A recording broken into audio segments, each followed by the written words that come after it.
Hi, my name is ColdBeer and let's start with Townscaper.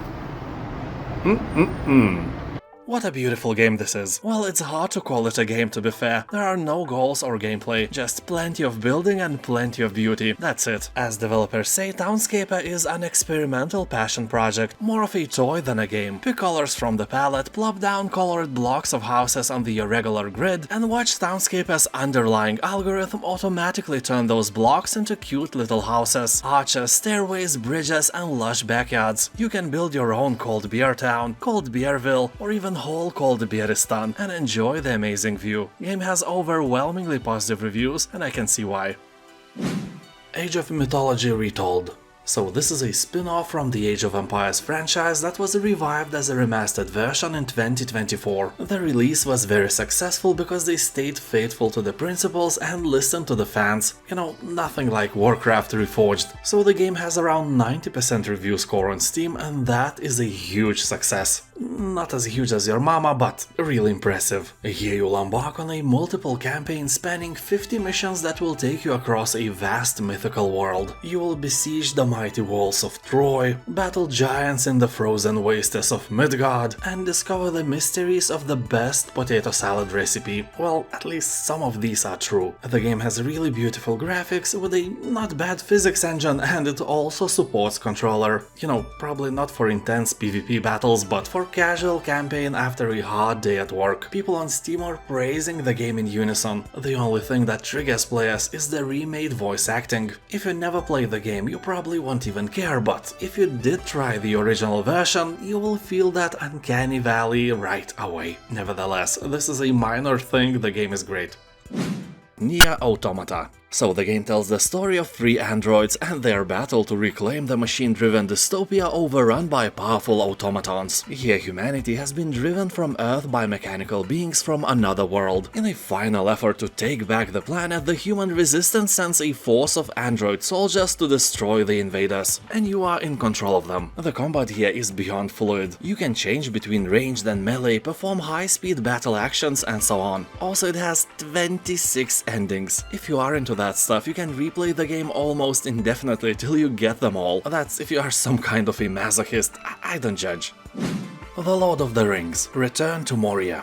So this is a Lord of the Rings game that focuses on dwarves and their shenanigans. Here you will embark on an adventure to reclaim your legendary home of Moria, beneath the Misty Mountains. You can go alone or join forces with other players to survive, craft, build and explore the legendary mines teeming with danger. Here you will mine ore to craft gear and resources. But beware, mining makes noise, and noise created in the quiet deep threatens to awaken the dangers below. Remember when Pippin touched a skeleton and that was kinda enough to awaken Balrog for the second time? Yeah, you want to avoid that. You know, monsters are just trying to sleep and you are that noisy neighbor everyone hates. Yeah, you are not the good guy. So this open world base building survival crafting game has very positive reviews and you can play it together with your mother-in-law to strengthen your bond. S.T.A.L.K.E.R 2: Heart of the Chornobyl. Here you'll dive into the zone, a specific place around the area where Chornobyl power plant exploded one beautiful day. You probably saw the HBO series already that was filmed in my hometown of Vilnius, Lithuania. If not, do it. Jared Harris and Stellan Skarsgård were wonderful and the series will perfectly immerse you into a cruel and deadly Soviet bureaucracy. Anyway, the zone around the power plant is deadly as well, and only the madman could go there and search for artifacts from another dimension in hopes of getting rich. You are that madman. Everyone calls you a stalker, but you are not alone. The whole community of people like you are scavenging these forsaken lands. Some are friendly, some are not. That's why you have an arsenal of various weapons. Also, I don't know if it's just me, but my advice would be shoot first, apologize later. You have no friends there. The scariest thing, of course, are not other scavengers, militia of every sort, or even anomalies, but creepy mutants. emotions. Oh man, I played the original games when I was a teenager and I was a bit traumatized by some of them, especially by that invisible shithead in the sewers. And he's back again. A bit too often, to be honest. After you kill it for like the 5th time, it's not scary anymore. But there are scarier things lurking in the depths of abandoned military facilities, and they will gladly meet you and eat you, or worse. Anyway, in a broader sense, S.T.A.L.K.E.R 2 is not a horror game, but it often has strong horror episodes and a menacing atmosphere as well. Not as menacing as your ex-mother-in-law, but still really terrifying. And also, it is a beautiful game, and the visuals are fantastic. Hob. The game was made by the same guys who created legendary Torchlight and Torchlight 2. Presented without text or dialogue, Hub's story is revealed as you explore a mysterious planet and interact with the strange life forms that inhabit it. You will transform this world by solving puzzles and repairing the planet itself. The landscape will change before your eyes, opening new areas to uncover and explore. People are saying that the game is just a partial RPG, it's mostly oriented to puzzle solving, but in general will scratch the itch you have for the great games you may never have heard of before. Although be warned that without a controller the experience may not be the same, be sure you have it. Actually, playing Hob without one, it's like trying to ride a traditional bike by pedaling with your hands. Remember Me. This is an action-adventure where you will take on the role of a former elite memory hunter with the ability to break into people's minds and steal or even alter their memories. What is more cyberpunk than that, huh? So the authorities, fearful of your knowledge and capabilities, arrested you and wiped your memory clean. After the escape from prison, you set out on a mission to recover your identity. This search for the past will lead you to being hunted by the very people that created this surveillance society. The action is set in a Paris of the future, so get ready for a very cool environment. People are saying that the game has an interesting story, and even if it's a bit older, graphics are still kinda decent. Remnant, From the Ashes.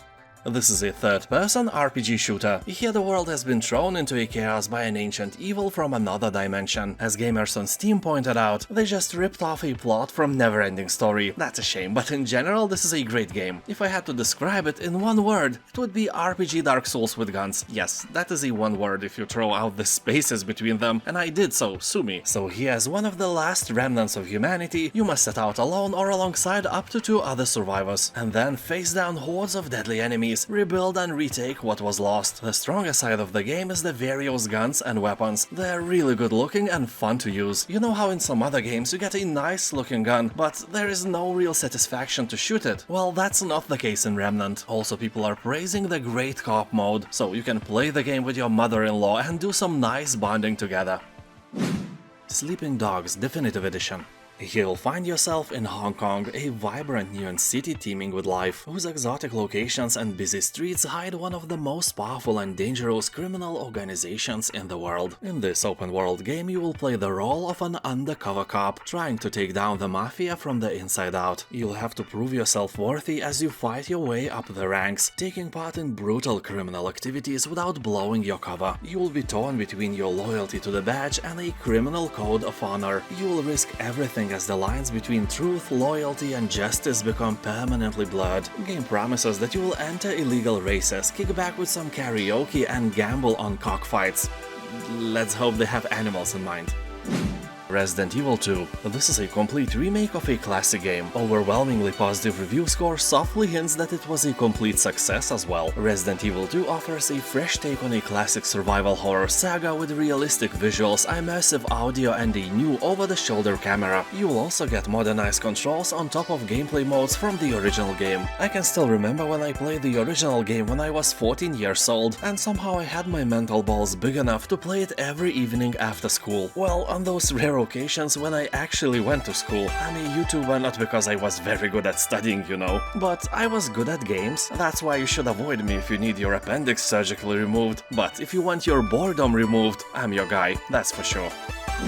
Disco Elysium. This is one of the greatest role-playing experiences you will ever have, but play it only if you like reading a lot and like games without combat. You will not find any here. Well, I mean combat that is not a result of your dialogue choices. Your character will do things automatically based on the decisions you make, and those decisions of yours are not always very smart, and Disco Elysium just lets you do stupid things, which is kinda scary because suddenly you may realize that you just wanted to test the waters, but instead you actually made the decision decision that will have grim consequences. And by grim, I mean really grim. On some of those occasions, the game just ends. You may see game over screen without even playing an hour. And the game is like, I told you, but you pushed me hard, so the consequences are yours to swallow. yeah, actually this Elysium has 3 different endings and 12 unique game overs, those I talked about before. So always, and I mean always, think twice before doing something stupid, and then think twice while playing Disco Elysium as well, because no matter how stupid the decision you want to make is, the game may let you do it.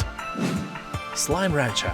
Last time I checked, it held 18th place among the best games on Steam. Yeah, it is ranked higher than Counter-Strike, Half-Life 2, Dishonored or Fallout New Vegas. Incredibile. So this is a charming first-person sandbox experience. You will play a plucky young rancher who sets out for a life 8,000 light years away from Earth. Each day will present new challenges and risky opportunities as you attempt to amass a great fortune in the business of slime ranching. Collect colorful slimes, grow crops, harvest resources and explore the untamed wilds. Also here you can complete daily requests from other ranchers to get bonus rewards. Earn money to upgrade your stuff, build more corals and expand your ranch. This is a relaxing and fun game, very suitable after a hard work day or as a casual time burner when you have nothing else to do. Well, in that case you can go and make delicious potato salad instead. Quern, Undying Thoughts.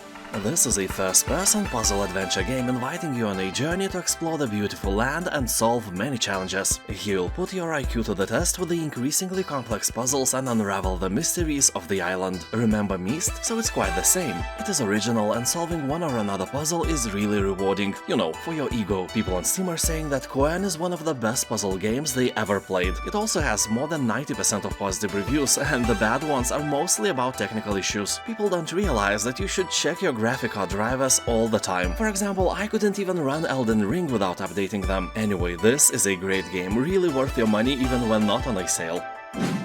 Sherlock Holmes, Chapter 1. Here you as a young Sherlock Holmes will struggle to prove yourself as you navigate an exotic, dangerous island. Deep within the Mediterranean, you will investigate the mystery of your mother's death. Your legacy is written by the decisions you make. Deception, violence and deduction are just a few resources in your arsenal. Whether you choose brute force to solve your problems or stay one step ahead of your enemies by using your wits to spot vulnerabilities, you decide what each situation demands as you hone your investigative skills. It's time to confront your past so you can become the legend you are destined to be. People on Steam are saying that this is a great game, although many are complaining that the open world part is an overkill. You know, running vast distances from one object to another feels a bit like a fetch quest. Nevertheless, it still has around 80% of positive review score on Steam, so put it into your wishlist and wait for a sale. Terra Nil.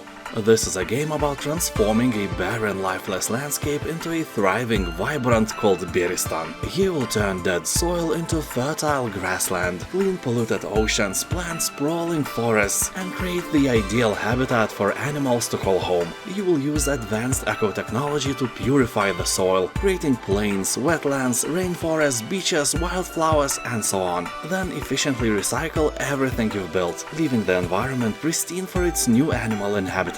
The landscapes are procedurally generated, so no two playthroughs will ever be the same. They may look the same, feel the same and play the same, but they won't be the same. That's the beauty of procedural generation with a spoon of salty irony. So here you'll enjoy lush, hand-painted environments, relaxing music and an atmospheric ambient soundscape. It is a wonderful game with a very positive review score on Steam. And now thank you for watching, have a nice day and I'll see you next time.